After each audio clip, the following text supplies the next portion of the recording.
Hey guys, आज की इस एक्सप्लेनेशन में हम जानने वाले हैं कि एक हवस की रानी को उसके स्कूल में ये सिखाया जाता है कि सेक्स करना और देखना एक पाप है, लेकिन उस हवस की रानी को अपनी चढ़ती जवानी की आग बुझानी है, जिसके लिए वो क्या क्या जुगाड़ लगाती है ये आज हम इस वीडियो में जानने वाले हैं। सो वीडियो को बिना स्किप किए लास्ट तक जरूर देखें ताकि आपको ये कहानी सही से समझ आ सके। तो मूवी के स्टार्ट में हम एलिस नाम की एक लड़की को देखते हैं जो एक खड़ूस एथलेटिक स्कूल में पढ़ती है, जहाँ लड़कियों की स्कर्ट को स्केल से मेजर किया जाता है और रूल्स फॉलो न करने पर उनको पनिशमेंट भी दी जाती है। एलिस एक बहुत ही सिंपल लड़की है जिसके मन में नई नई चीजों को जानने की क्यूरियोसिटी भरी पड़ी है और इसी क्यूरियोसिटी की वजह से एलिस हवस की रानी बन जाती है। आगे इस स्कूल में हम एक प्रोफेसर जादू को देखते हैं जो क्लास के बच्चों को सेक्स एजुकेशन का पाठ पढ़ा रहा होता है। जादू क्लास के बच्चों को ये बता रहा होता है कि शादी से पहले पलंग तोड़ना पाप है और ये सब गॉड के रूल्स के खिलाफ है। तभी क्लास का एक लोंडा फादर जादू से पूछता है कि क्या अपने छोटे कबूतर को हिलाना भी पाप है, जिस पर जादू उसे कहता है कि ये बताओ क्या तुम खुद का कबूतर हिलाकर बच्चे पैदा कर सकते हो, जिस पर वो लड़का कहता है नहीं। इसके बाद जादू क्लास के सब बच्चों को ये कहता है कि शादी से पहले पलंग तोड़ना और खुद का कबूतर हिलाना ये दोनों ही पाप हैं और जो भी ऐसा शादी से पहले करेगा गॉड उसे सजा देगा। क्लास खत्म होने के बाद एलिस की एक फ्रेंड बिंदी उसके पास आती है और वो उसे कहती है कि ये स्कूल तो कुछ ज्यादा ही खड़ूस है और वो इसके बनाए हुए रूल्स से काफी परेशान हो चुकी है। इसके बाद एलिस बिंदी से कहती है कि क्या तुम्हें पता है कि शादी से पहले पलंग तोड़ना और खुद की गुफा में उंगली करना दोनों पाप हैं, जिस पर बिंदी उसे कहती है कि हाँ मुझे ये सब पता है और जो तुम इमरान हाशमी की मूवी के सीन को रिपीट कर करके देखती हो वो भी पाप है। इस पर एलिस बोलती है कि वो तो मैं ये जानना चाहती हूँ कि पलंग तोड़ने से क्या होता है और इसे करने से क्या होता है। इसके बाद एलिस घर आती है और AOL नाम की एक सोशल वेबसाइट को ऑन करती है जिसमें वो देखती है कि उसके पास एक अननोन आदमी का मैसेज आता है। फिर जब एलिस उस मैसेज को खोलती है तो वो देखती है कि उसमें बहुत सारी पलंग तोड़ फोटोज होती हैं, जिसे देखते ही एलिस उस मैसेज को बंद कर देती है। लेकिन फिर एलिस के मन में उन फोटोज को देखने की क्यूरियोसिटी जागती है और वो फिर से उस मैसेज को ओपन करके उन पलंग तोड़ फोटोज को देखने लगती है। कुछ देर बाद उसी अननोन आदमी का मैसेज आता है और वो एलिस से उसकी एज, सेक्स और लोकेशन पूछता है। एलिस उसे ये सब बता देती है और फिर वो आदमी एलिस से उसकी एक फोटो मांगता है। एलिस अपनी फोटो तो दे नहीं सकती थी, इसलिए वो अपनी फ्रेंड की फोटो उसे भेज देती है और उसे कहती है कि ये मैं ही हूँ। उस फोटो को देखने के बाद वो आदमी रिप्लाई करता है कि तुम काफी क्यूट हो और फिर वो एलिस के साथ पलंग तोड़ने वाली बातें करने लगता है। बात करते हुए वो आदमी एलिस से पूछता है कि क्या तुम अपनी गुफा में हाथ डाल रही हो। ये बात एलिस को पहले तो समझ नहीं आती, लेकिन फिर एलिस अपनी स्कर्ट में हाथ डालकर अपनी गुफा में उंगली करने लगती है। ऐसा करने से एलिस को स्वर्ग के दर्शन हो जाते हैं। लेकिन अचानक एलिस की मोम उसे डिनर के लिए आवाज लगाती है, जिससे एलिस जल्दी से कंप्यूटर को बंद करके बाहर चली जाती है। अगले दिन एलिस स्कूल में बिंदी के साथ लंच कर रही होती है, लेकिन तभी वहाँ एक लड़की आती है और वो एलिस से कहती है कि हम सबको पता चल गया है कि तुमने लास्ट वीक बिंदी की पार्टी में वेट का सॉलिड टॉस किया था। ये सुनकर बिंदी शॉक हो जाती है और वो एलिस से पूछती है कि क्या सच में तुमने पार्टी में वेट का सॉलिड टॉस किया था, जिस पर एलिस कहती है कि मुझे तो इस शब्द का मतलब भी नहीं पता। फिर वो लड़की बोलती है कि ये बात तो पूरे स्कूल को पता चल गई है कि तुमने पार्टी में वेट का सॉलिड टॉस किया था। ये बोलकर वो वहाँ से चली जाती है। वेट का सॉलिड टॉस का क्या मतलब है ये हम आगे जानेंगे। इसके बाद एलिस एक चॉकलेट रेपर को चाटने लगती है, जिसे देखकर सभी लोंडे हंसने लगते हैं। इसके बाद एलिस अपनी फ्रेंड के साथ एक स्कूल ट्रिप पर जाती है। ये ट्रिप एक रिट्रीट होती है जिसे पूरा करने के बाद सभी स्टूडेंट्स गॉड की ओर नजदीक चले जाएंगे। उस ट्रिप में एलिस क्रिस नाम के एक लड़के को देखती है जो इन सभी का कैप्टन होता है। एलिस क्रिस को देखते ही उसके साथ पलंग तोड़ने के सपने देखने लगती है। इसके बाद वहाँ मीना नाम की एक लड़की आती है जो एलिस की सीनियर होती है और वो भी इस ट्रिप में कैप्टन होती है। इसके बाद मीना एलिस को उसका रूम दिखाती है और उसे कहती है कि इस ट्रिप का एक रूल है कि तुम्हें तुम्हारी घड़ी और फोन मुझे देने होंगे। इस पर एलिस अपनी घड़ी तो मीना को दे देती है, लेकिन जब मीना उसका फोन मांगती है तो एलिस उसे झूठ कहती है कि मैं अपना फोन घर पर ही छोड़ कर आई हूँ। शाम को जब एलिस अपने फोन में गेम खेल रही होती है तो अचानक उसका फोन वाइब्रेट होता है। फोन के वाइब्रेशन को महसूस करके एलिस की हवस जाग जाती है और फिर एलिस फोन को अपनी टांगों के बीच रखकर फोन का वाइब्रेशन चालू कर देती है। ऐसा करने से एलिस को बहुत ही ज्यादा अच्छा फील होने लगता है और वो इस फीलिंग को पूरी रात एंजॉय करती है। अगले दिन मीना एलिस के रूम में आती है और उसका फोन ले लेती है। फिर मीना एलिस को बोलती है कि वो इसके बारे में फादर जादू को बताएगी। थोड़ी देर बाद जब एलिस फादर के पास जाती है तो वो उससे माफी मांगती है और फादर उससे कहता है कि इस गलती के लिए मैं तो तुम्हें माफ कर दूंगा, लेकिन गॉड तुम्हें कभी भी माफ नहीं करेगा। ये कहकर फादर जादू एलिस को सफाई करने की सजा सजा दे देता है। एक बार एलिस फादर जादू के केबिन के बाहर सफाई कर रही होती है और फिर वो उस केबिन में रखी कंप्यूटर को देखती है। इसके बाद एलिस कंप्यूटर को ऑन कर उसमें AOL चैट को खोलती है और सबसे सोलिटोस के बारे में पूछती है। अब उस वेबसाइट पर सब लोग सोलिटोस का अलग अलग मतलब बताते हैं, जिससे एलिस को कुछ भी समझ नहीं आता। इसके बाद एलिस को किसी की आवाज आती है और जल्दबाजी में कंप्यूटर की स्क्रीन को ऑफ कर देती है, लेकिन उससे CPU चालू ही रह जाता है। इसके बाद फादर जादू सब स्टूडेंट के पास आते हैं और वो उनसे पूछते हैं कि कल मेरे कंप्यूटर में किसी ने AOL वेबसाइट को आप में से किसी ने ओपन किया था। वो वेबसाइट किसने ओपन की थी ये तो मैं नहीं जान सकता, लेकिन तुम ये याद रखना जिसने भी ऐसा काम किया है उसे गॉड ने देख लिया है और वो इसकी सजा तुम्हें जरूर देगा। थोड़ी देर बाद फादर जादू एलिस को अपने रूम में बुलाते हैं और उससे पूछते हैं कि गॉड के साथ तुम्हारे रिलेशन कैसे हैं, जिस पर एलिस कहती है कि सब कुछ काफी अच्छा है। इसके बाद फादर उसे कहते हैं कि क्या तुमने मेरे कंप्यूटर यूज किया था, जिस पर एलिस कहती है कि नहीं, क्योंकि फादर जादू के पास कोई प्रूफ नहीं होता, इसलिए वो उसे छोड़ देते हैं। इसके बाद एलिस फिर से अपने सफाई के काम में लग जाती है। थोड़ी देर बाद वहाँ सत्तू आता है और वो एलिस से कहता है कि तेरी वजह से मेरा ब्रेकअप हो गया है। इस पर एलिस कहती है कि मैंने क्या किया है, सब लोग भी यही बोल रहे हैं कि मैंने तुम्हारे साथ कुछ गलत किया है, जिसका मतलब भी मुझे नहीं पता, पर फिर भी सत्तू एलिस को ही जिम्मेदार ठहराता है और वहाँ से चला जाता है।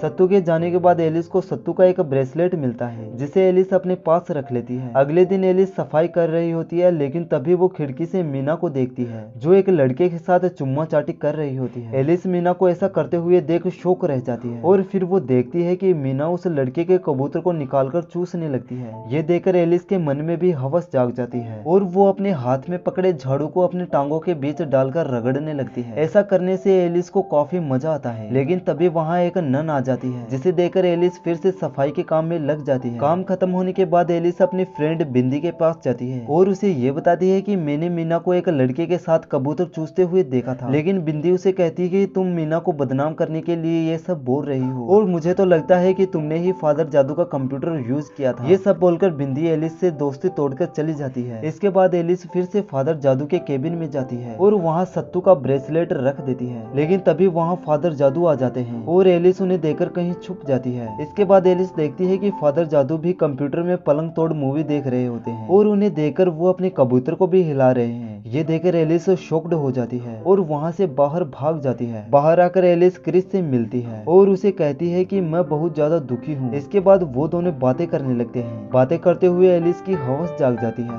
और वो वहीं पर क्रिस पर चढ़ के उसके साथ चुम्मा चाटी करने लगती है। चुम्मा चाटी करने की वजह से क्रिस का कबूतर खड़ा हो जाता है, इसलिए वो एलिस को अपने से दूर कर देता है और उसे कहता है कि ये सब पाप है, और ये बोलकर वो वहाँ से भाग जाता है। इसके बाद एलिस काफी परेशान हो जाती है और अब उसका ट्रिप में मन भी नहीं लग रहा था, इसलिए वो एक बार में जाती है और वहाँ बैठकर ड्रिंक करने लगती है। एलिस को अकेला देखकर उस बार की ओनर उसे पूछती है कि क्या हुआ, तुम इतनी परेशान क्यों हो, जिस पर एलिस उसे स्कूल के रिट्रीट के बारे में बताती है। ये सुनकर वो औरत हंसने लगती है और वो एलिस को बताती है कि पलंग तोड़ना और खुद की गुफा में खंजर करना कोई गलत बात नहीं है, क्योंकि ये सारे काम तो सब लोग करते हैं। ये सुनकर एलिस को काफी अच्छा लगता है और इसके बाद वो एलिस को उसके कैंप छोड़ देती है। जाने से पहले एलिस उस औरत से पूछती है कि क्या तुम सॉलिड के टॉस का मतलब जानती हो, जिस पर वो औरत एलिस को बताती है कि इसका मतलब पिछवाड़ा चाटना है। ये सुनकर एलिस हंसने लगती है और फिर अपने कैंप में चली जाती है। अगले दिन बिंदी एलिस के पास आकर उसे माफी मांगती है और उसे कहती है कि मुझे लगता था कि तुमने फादर जादू का कंप्यूटर यूज किया था, पर वो तो सत्तू था, क्योंकि आज सुबह ही उन्हें फादर के कंप्यूटर के पास सत्तू का ब्रेसलेट मिला। फिर बिंदी एलिस को ये भी बताती है कि क्या तुम्हें पता है कि सत्तू एक गे है। ये सुनकर एलिस शॉक्ड हो जाती है और वो बिंदी से कहती है कि सत्तू की तो एक गर्लफ्रेंड है ना, जिस पर बिंदी कहती है कि सत्तू ने तो आज तक अपनी गर्लफ्रेंड को छुआ तक नहीं। अगले दिन एलिस फादर जादू के पास कन्फेशन के लिए जाती है और उन्हें कहती है कि एक दिन मैंने आपको अपना कबूतर उड़ाते हुए देखा था और अब मैं ये समझ चुकी हूँ कि ये सब करना कोई पाप नहीं है। फादर जादू के पास इसका कोई जवाब नहीं था, इसलिए वो चुप ही रहते हैं। रिट्रीट खत्म होने के बाद एलिस घर आती है और इमरान हाशमी की मूवी लगाकर अपनी स्कर्ट में हाथ डालकर अपनी गुफा में अंगुली करने लगती है और इसी के साथ मूवी भी यहीं पर खत्म हो जाती है। अगर आपको ये एक्सप्लेनेशन पसंद आए तो वीडियो को लाइक और चैनल को सब्सक्राइब जरूर करें। Thank you.